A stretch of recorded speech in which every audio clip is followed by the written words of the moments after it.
And so, as he walked into the sunset, Thabo Mbeki smiled, because his story had ended on a high note.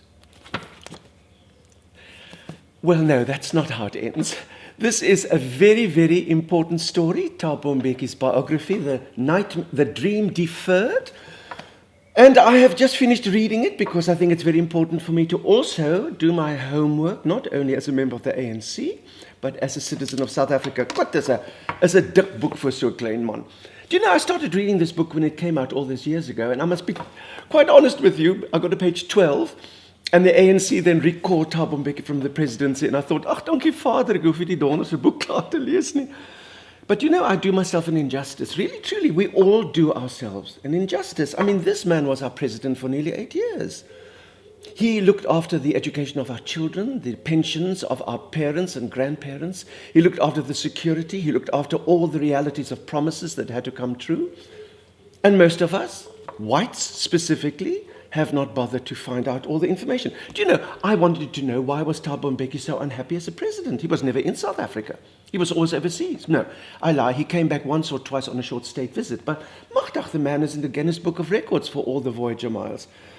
Do you know, it's in this book, on page 212, we in the National Party did a terrible thing to Thabo Mbeki.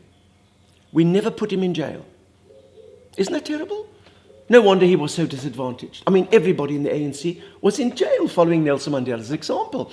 And that example was so clear, that politicians now first go to jail and then go into politics and not the other way around. Ne? God, ons het dit nooit vir Ellen Boesak gesê nie. And as a result, Thabo Mbeki went into exile for over 30 years. What a terrible thing to do to a South African, to send him out of his country because of his political leanings. And you know, to add insult to injury, he went to the United Kingdom, to the University of Sussex in Brighton. Mbeki?